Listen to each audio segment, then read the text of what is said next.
Hello friends, তো আবার একটি নতুন ভিডিও নিয়ে চলে এলাম তোমাদের জন্য। কাকি কল করেছিল, তো আমি আর বোন যাচ্ছিলাম আম মাখা খাওয়ার জন্য। মেহুকে ঘুম পাড়িয়ে রেখে এদিকে বড় কাকি রান্না করছিল আর ছোটো কাকি আম মাখাচ্ছিল। আর আমরা সবাই মিলে বসে বসে গল্প করছিলাম, খুবই ভালো লাগছিল অনেক দিন পর এক জায়গায় হয়ে। আর এদিকে কাকি আম মাখানোর জন্য আমটাকে ছুলে নিল, ধুয়ে তারপরে এখন ঝুড়ি করছিল। আর একটা বোনা কলা পাতা কাটছিল, সবাই কলা পাতায় খাবার জন্য, কিন্তু আমি আর বোন বাটিতে খেয়েছিলাম। আর এদিকে ঝুড়ি করে নিচ্ছে আমটাকে, অনেক রকম করে ঝুড়ি করেছিল। কিছু কদম ফুল তুলে এনেছিল, সেটা দেখানো হলো। আর এখন আমগুলোকে মাখিয়ে নিচ্ছে, কিছু লেবু পাতা তুলে নিল, একটু চিনি দিয়েছিল, তারপর সবাইকে কলা পাতা দিল আর আমাকে আর বোনকে বাটিতে দিল। তো সবাই খাচ্ছিল, খুবই ভালো হয়েছিল, তাই কাকি গাবলাটা চেটে চেটে খাচ্ছিল। এদিকে একটু ভিডিও করে নিচ্ছিল।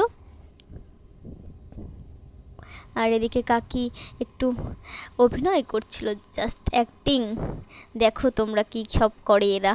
আর এদিকে কাকি রান্না করছিল, তো আমরা দোকান থেকে একটা নিয়ে স্প্রাইট নিয়ে চলে এলাম। তো টাটা, দেখা হচ্ছে নেক্সট ব্লগ।